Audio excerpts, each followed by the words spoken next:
So something really huge is potentially going to happen now with the US dollar and Polish Zloty pair.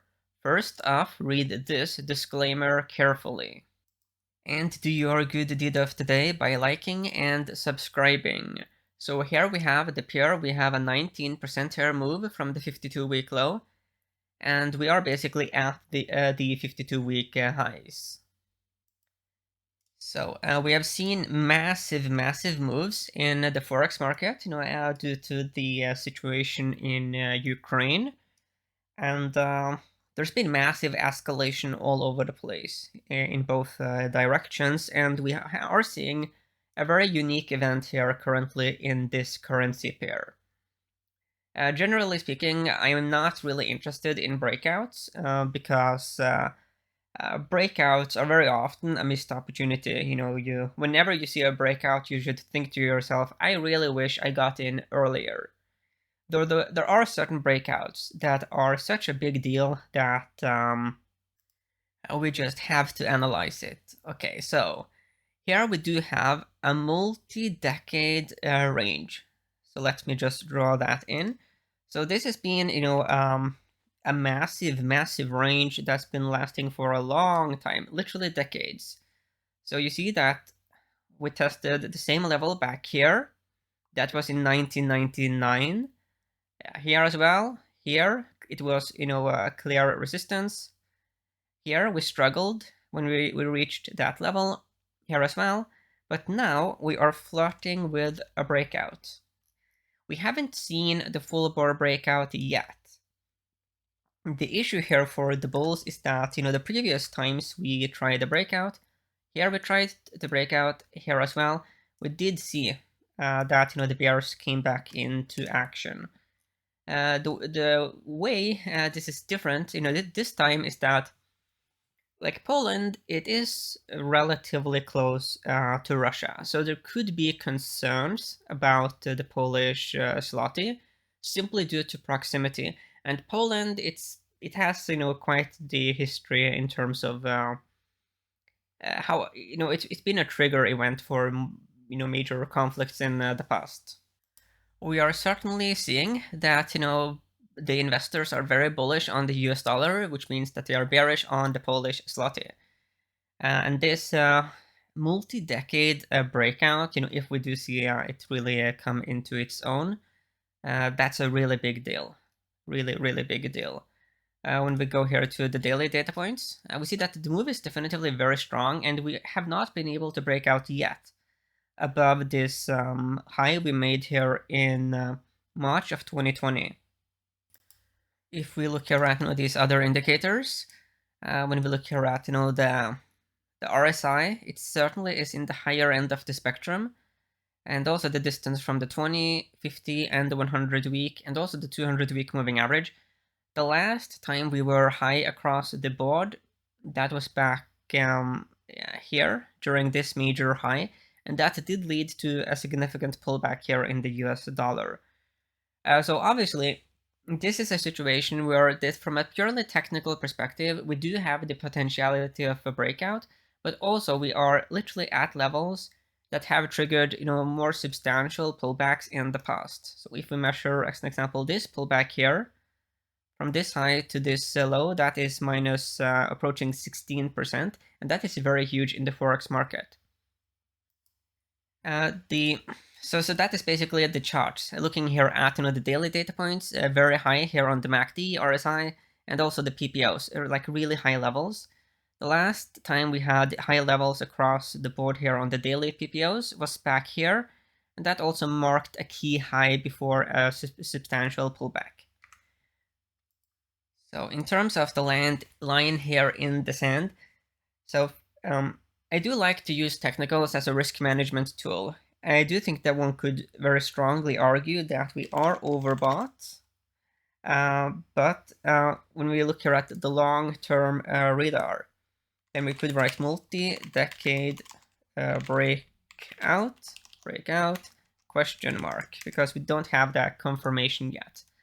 But obviously, a multi-decade breakout is a huge deal.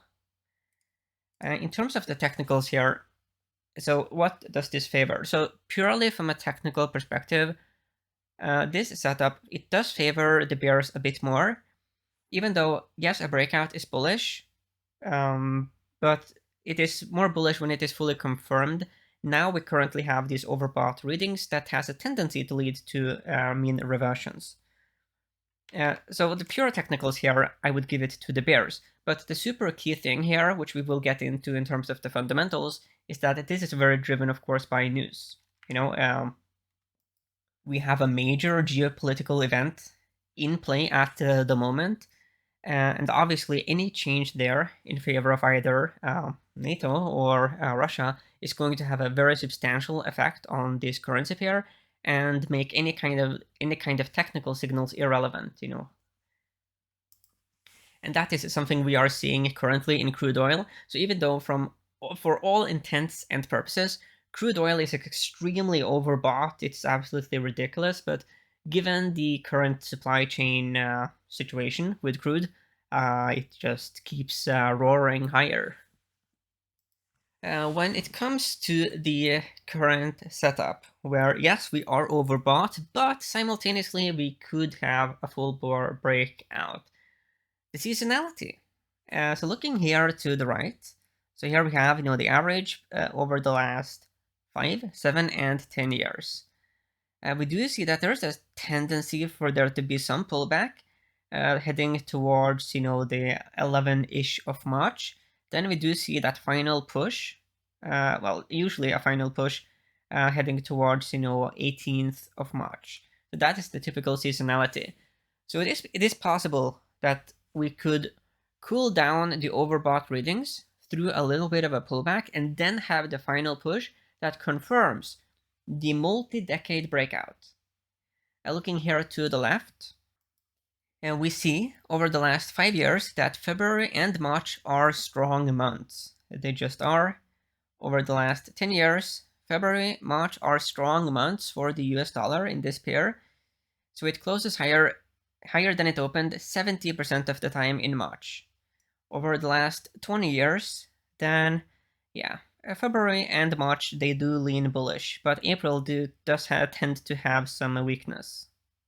So that is just something to be aware of, but April is quite off into the future. This is on the 2nd of March, so that is definitively relevant. But still, April is not now. So the most relevant seasonality here for us is definitively more bullish than bearish. So I do think that I think I will give this one a 4 because it's just so strong here usually for March. So next here we come to the fundamentals. So when looking at fundamentals in terms of Forex, I think that the situation that is most relevant now is obviously the situation with between NATO and Russia. And yes, it is effectively now a NATO against Russia.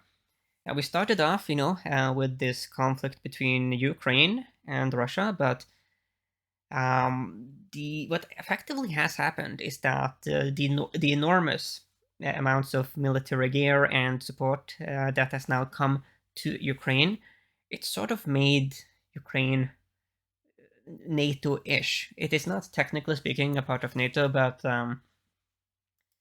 the enormous amounts of sanctions now against Russia is the kind of things one would expect if Russia were to actually attack a NATO country. So yeah, the escalation here has been really, really dramatic. This is extremely high stakes games. So there's definitively reasons to be worried. In terms of the fundamentals here, the only thing really that matters is this war, the outcome. Whether Russia effectively wins Ukraine, or whether it becomes more of a Pyrrhic victory, or potentially even a loss. And that is what is going to have the biggest effect on this currency pair for sure. So even though, yes, Poland is quite some distance away and all of that, there is this effect in the financial markets where related assets will be affected by those in its closest proximity. As an example, if Apple has some bad earnings, it will then affect other stocks that make the same kinds of products. It's just the way it is. And so yes, if the developments going forward now is beneficial to Russia, yes, it will actually have a negative effect on the Polish zloty. It will weaken, which means that the US dollar will strengthen and we will have that full-bore multi-decade breakout. I think I will give the fundamentals slightly here to the dollar bulls with a 2 of a maximum potential of 9. So next we will look at relative performance. So here are some long-term correlations. We do see a meager 1% with the S&P 500, 67% with the dollar index. So even though, yes, this is the US dollar against the Polish zloty, it is not like you have a 90% positive correlation. So that is very important to just be aware of, because many people, when they analyze Forex, they will like only look at the dollar index and think that everything is like perfectly correlated with it. But that's not how Forex works. There's a lot of nuance in the Forex market, which means that it is extremely beneficial in terms of building a more market neutral portfolio. Because in Forex, it is very easy to go long and also be short. Much easier and less cumbersome than what you have in like the stock market. Okay, so in terms of the correlation with gold, we do have minus 3. Then we have 4% here with Bitcoin. Very small correlation. Short term, 32% with the S&P 500, 91% with the dollar index. So short term, we definitely have very strong correlation. But we see that we are on the very high end of that range. Then we have 30% here with gold and 11% here with Bitcoin. So you see that when we look short and long term, the strongest correlation we get is, unsurprisingly, with the dollar index. So let's quickly look at the dollar index futures. So looking here to the right, we definitively have overbought readings, but those kinds of technical signals, they certainly matter far less than major geopolitical events. Okay, so in terms of the dollar index here, we have seen this massive run into this long-term battle range. You see that where we are currently is a place where there's been tons and tons of jockeying between the bulls and the bears in the past. So let me just draw that in. You can see here there's been many pullbacks in this zone and also many attempted rallies. But yeah, basically it is a key level where both parties, the bulls and the bears, get very, very active. So we are very far from having like a breakout here in terms of the actual dollar index. In terms of time cycles, you could argue that we have these super multi-year time cycles for the dollar index, and we are currently part of a rising phase that peaks around mid-2023. So the time cycles certainly suggest more strength here for the dollar. So that's something to just have as a much more bigger picture backdrop. But anyway, that is definitively beneficial to the bulls, but that is like really long term. Okay, so now let's look at this currency pair against. Yeah, maybe we should look at it against the dollar index. So let me use the ETF in this case, UUP. So looking at this currency pair against the UUP, then we do have a full bar breakout. We are now emerging from this very substantial rounding bottom pattern, massive rounding bottom, and we do have like a very clear breakout. But we do see that we were actually temporarily higher here back in 2016. Let's quickly look a bit here at the seasonality to see what is the highest, what the seasonality pushes for, and So there usually is a bit more strength there heading towards the 17th of March until there is some pullback. The thing is that if the current strength of this week continues, then we could have a full bore close, closing here solidly at a new all-time high in this pair. And that, stuff like that, it does embolden the bulls.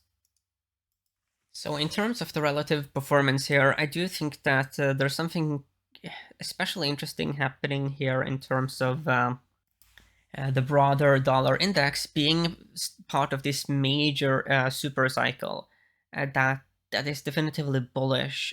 So there are quite a few factors here pushing that could push the dollar even higher. The only sort of issue I have in terms of more bullish being very confirmed in the bullish thesis is that this is basically a low frequency event, all-time high breakouts like we saw in the US dollar Polish against the dollar index pair. That is very rare. So you have an easier time to be correct in the market when you are betting on high probability events vis-a-vis betting on low probability events. Having said that, if there ever was a time where we were going to see some massive breakout in this currency pair, it is now. Now there is this super event. So I will give this one to the bulls, but with some modesty. So let me give it a 2. So taking all the data together here, I do end up with a 1.3, which means that I feel more bullish than bearish. The big caveat for the bullish thesis is that we are, for all intents and purposes, overbought. But as I said, the market does not care about those kinds of technicals when you have major catalysts. And the geopolitical situation is definitively a super catalyst. So even though nothing has happened to Poland yet at all, but we do see, what we have seen in many financial markets. If something happens to a related stock in a certain industry, then it affects other stocks in that same industry. So when something now has happened to a country in Eastern Europe, we do see that neighboring countries, their currencies also react. So yeah, that's just how the market works. But yeah, I do hope that we will not, in any way, shape, or form, see any more escalation in this conflict, because it can seriously get out of hand. And there's no guarantee whatsoever that, so let's say hypothetically that, Putin is toppled, and there's a major regime change in Russia. There is no guarantee that the person that comes after Putin is more moderate, okay? I mean, Russia did go from Lenin to Stalin. That was not an upgrade. So that is just something to just be aware of. We have seen a lot of hope about revolutions. Like, think about, the Arab Spring, Iraq, Iran, Syria, you name it. There's a long list of these countries where people thought that, oh, there's going to be this massive revolution and things will be better. But then it didn't. Something to just be aware of. Same thing, with China as well.